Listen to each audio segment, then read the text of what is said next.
If you've been watching this channel for a little while, you know I've been picking up the 88 movies, particularly the Slasher Classics series, which I am pretty much in love with. I think it's fantastic. I thought I'd seen most of the slashers out there. Discovers I was completely wrong, and I'm still picking up ones that, you know, never heard of. There's some within the series itself that I'm kind of going, I don't want to get that straight away. That's, you know, I'm going to need a little bit more convincing before I go for that. One that just went out of print and I managed to grab a copy on eBay before it disappeared into the ether or jumps back on at crazy prices was Blood Sucking Pharaohs in Pittsburgh. Yeah, it's Blood Sucking Pharaohs in Pittsburgh. It's a fantastic title. It's bonkers. The cover is just weird and wacky, and it was one of those movies that I went, that's probably a stretch too far, and I neglected it for the longest while. But like I said, I had to rush and grab a copy, and it's pretty much about two cops. We have Sweeney, we have Joe. Sweeney and Joe are partners. Joe has recently moved from Las Vegas and is working with Sweeney. This seems to be in a police department where they're trying to discover who's doing all these crazed murders and stealing body parts from their victims.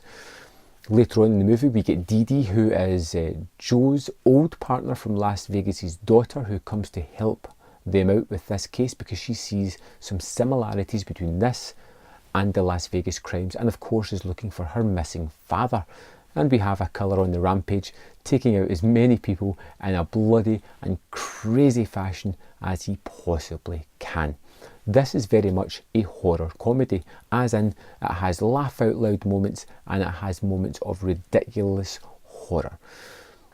You can't put it in one of the camps. You can't say that it is both, you know, a horror or a comedy. It is a horror comedy in much the same vein as, say, Evil Dead 2. It has that wackiness about it. We get this really strange relationship between Sweeney and Joe.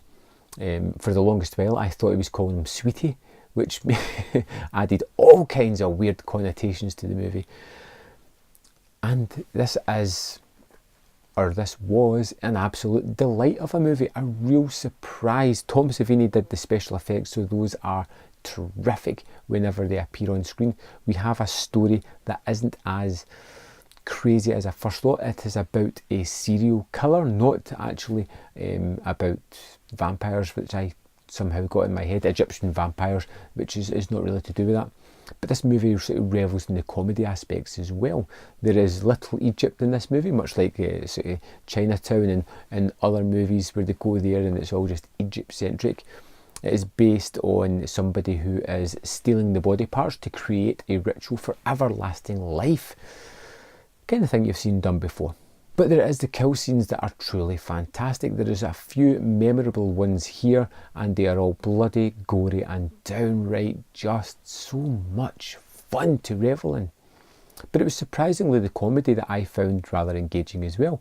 I laughed out loud several times at this movie. I had so much fun with the crazy captain who literally tries to kill his own police officers at one point because they're doing such a terrible job. You have all these jokes of Joe being extremely weak-stomached due to what has transpired in Las Vegas, and we have the rest of the police force who continually tried to make him vomit at any bloody crime scene whatsoever, taking bets on it and just having general fun. And you enjoy it as well. It never feels forced or hammy. It's just one of these movies that I have never heard of, but I now love it. It's one of my favourites of the Slasher Classics collection so far because of both its humour, its ridiculousness, which it does embrace rather tremendously well. I love the fact that it does go for these crazy sight gags, crazy jokes, along with the murder set pieces and this fantastic relationships between Joe, Sweeney and Dee Dee, who appears later on in the movie. It's all terrifically fun. It's a well staged movie, it's well shot, it looks pretty good, the special effects are top notch like I said, and this was a terrific surprise. If you haven't picked this up yet, get it pretty soon before it vanishes. Now seeing the poster makes perfect sense.